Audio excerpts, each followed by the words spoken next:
मी असं काय केलं, की 5 ते 6 वर्ष माझे पिंपल जातच नव्हते. ते ह्या 6 महिन्यात गेले. मी काय लाईफस्टाईलमध्ये चेंजेस केलं, काय जेवणात चेंजेस केलं, काय प्रॉडक्ट्स वापरते, कुठलं स्किन केअर रूटीन करते, हे सगळं मी तुम्हाला ह्या ब्लॉगमध्ये सांगणार आहे. तर हा शेवटपर्यंत नक्की बघा.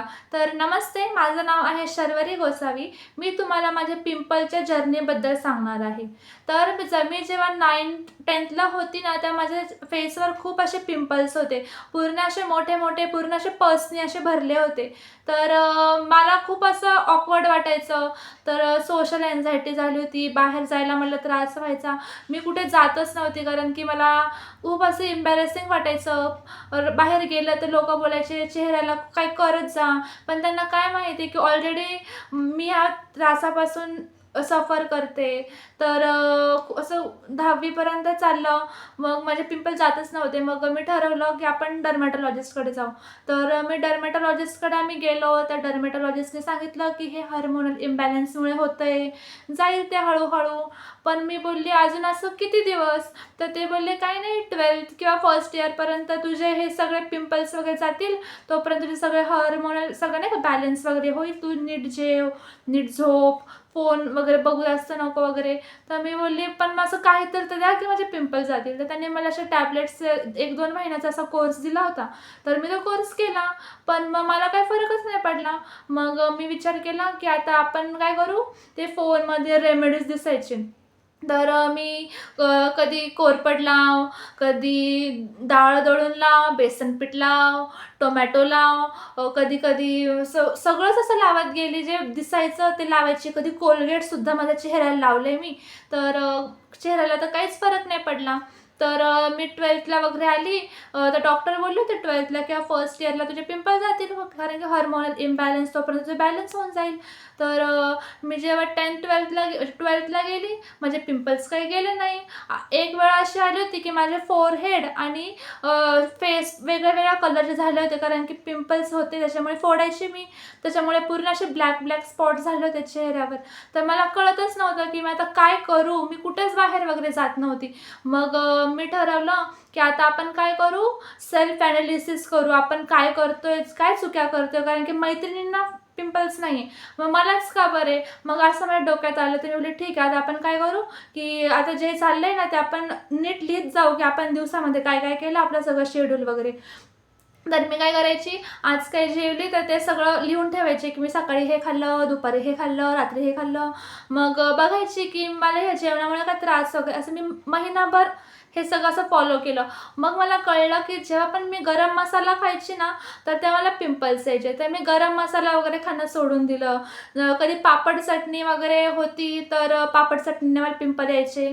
तर असं मी स्वतःला ॲनालिसिस करून असे 5-6 असे प्रॉडक्ट काढले, डिशेस वगैरे, की त्याच्यामुळे मला असा त्रास व्हायचा.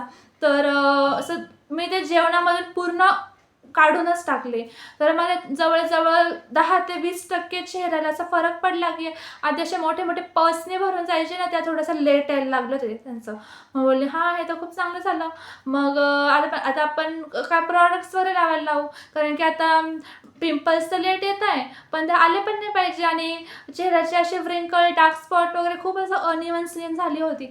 तर आता आपण काहीतरी केलं पाहिजे. मी स्क्रब लाव, हे लाव, ते लाव, असं खूप असं लावत गेली. मग मला असं आयुर्वेदामध्ये ते माझ्या आहे ओळखीचे. मग त्यांनी मला सांगितलं, की "तू काय कर, पहिला तुझ्या हीटवर काम कर. माझ्या बॉडीमध्ये अशी खूप हीट आहे." ते म्हटले, "ठीक आहे." त्यांचं पण बरोबर आहे. गरम मसाला वगैरे खाल्लं तर पिंपल्स येत आहे. म्हणजे माझ्या बॉडीमध्ये ऑलरेडी खूप उष्णता आहे. आणि अजून गरम प्रॉडक्ट्स खाल्ले तर मला पिंपल्स येत आहे. तर मी काय केलं, तर विचार केला आपण आपल्या बॉडीला असं काही असं खाऊ, की त्याच्यामुळे थंड वाटलं पाहिजे. तर रोज दिवसातून 2दा ताक प्यायची, टोमॅटो खायची, असं करून माझं बरंच, म्हणजे मी उष्णता माझ्या अंगातली कमी केली होती. मग सगळं झालं. मी एकदा अशीच मावशीकडे गेली होती. तर तिथे फ्रीमध्ये होते डर्मॅटॉलॉजिस्टकडे ते करत होते. मग मी तिकडे गेली. तर त्यांनी मला सांगितलं, की "तू असं हे नको करू. तू आता काय कर, मी तुला क्रीम वगैरे देतो, तर ते क्रीम लाव." तर त्यांनी मला 3 प्रॉडक्ट्स दिले. तर एक क्रीम दिली होती, एक सनस्क्रीन दिला होता आणि एक मॉइश्चरायझर, क्लिन्झर वगैरे दिलं होतं.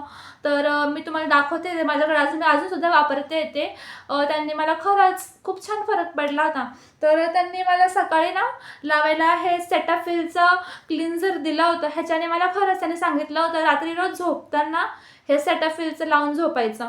तर मी रोज रात्री ह्याच्याने मसाज वगैरे करते आणि फेस क्लीन करते. आणि मग सांगितलं होतं अल्टरनेटिव्ह डेजला ना ही क्रीम लावायची. ही रेटिनियन 0.025% क्रीम आहे. तर हे माझा हा तिसरा आहे. 2 माझे वापरून झाले ऑलरेडी. मला ह्याच्याने खरंच खूप फरक पडला. रात्री झोपताना फेस क्लीन करायचा क्लिन्झरनी आणि मग ही क्रीम लावायची चांगली. जिथे पूर्ण चेहऱ्याला लावायची, ते पिंपल असेल तिथंच अशी क्रीम वगैरे लावून झोपून घ्यायचं आणि दुसऱ्या दिवशी फेस क्लीन वगैरे करायचा. आणि बाहेर जाताना सनस्क्रीन एक दिली होती.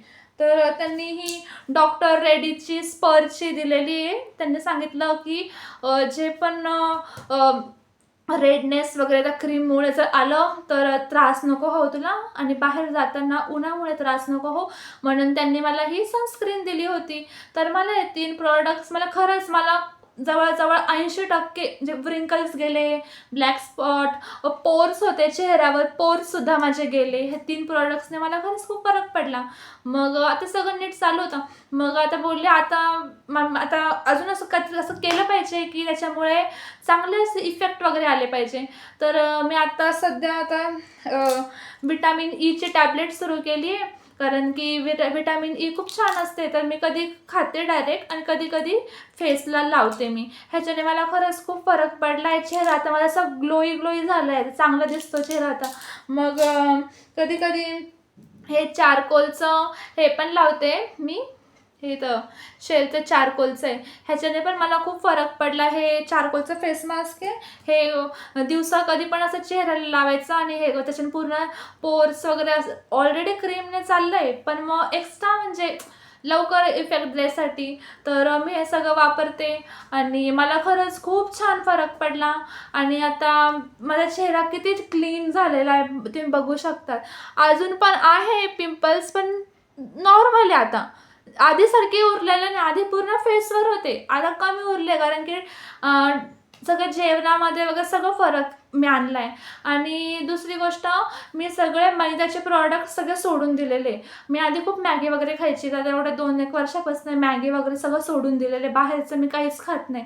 पण मी खरं सांगते, मला ह्याच्याने खूप फरक पडला आहे. आणि आधी मी रात्री ना 9 ते 10 पर्यंत डॉक्टरने सांगितलं होतं मला झोपायला, पण मी झोपत नव्हती. मी रात्री 12-12, 1-1 पर्यंत फोन बघत राहायची. तर हे झोपेमुळे पण माझी झोप होत नव्हती. रात्री 12-1ला झोपायची आणि कॉलेज वगैरे राहायचं सकाळी. तर सकाळी 7-8लाच जायला लागायचं, म्हणजे 6लाच उठावं लागायचं. म्हणजे झोपच होत नव्हती. तर झोपेचा पण प्रॉब्लेम होता. मग डॉक्टरने मी आता नीट झोपते. आता 10लाच मी झोपून घेते. म्हणजे झोप चांगली 8 तासाची होते. मस्त दिवसातून 5 लिटर पाणी कंपल्सरी पिते मी. तर 5 लिटर पाणी कंपल्सरी प्यायचं आहे. आणि मी सगळं नॉनव्हेज वगैरे सगळं सोडून, गरम तर सगळं सोडून द्यायचं.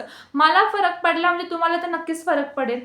तर नॉनव्हेज असं गरम वगैरे असेल, जे पण तुम्ही खात असेल, गरम मसाला, नॉनव्हेज वगैरे, तर ऑप्शनल येते, तुमची इच्छा. पण मग माझा सल्ला तर तेच आहे की मला फरक पडला, म्हणजे तुम्हाला तर नक्कीच फरक पडेल.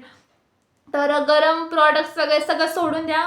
बेकरीचे प्रॉडक्ट्स सगळे सोडून द्या. मैदा वगैरे सगळं सोडून द्या. तुम्हाला 100% फरक पडेल. ट्रस्ट मी, मला फरक पडलाय, तुम्हाला नक्की फरक पडेल. बाकी तुम्हाला काही अडचण असेल तर कमेंटमध्ये सांगा. मी तुमच्या पुढच्या ब्लॉगमध्ये तुमचा प्रॉब्लेम सॉल्व्ह करायसाठी मी नक्की दुसरा व्हिडिओ बनवेल. जर तुम्हाला हा व्हिडिओ आवडला असेल तर नक्की चॅनलला सबस्क्राईब करा आणि भेटू पुढच्या ब्लॉगमध्ये. बाय.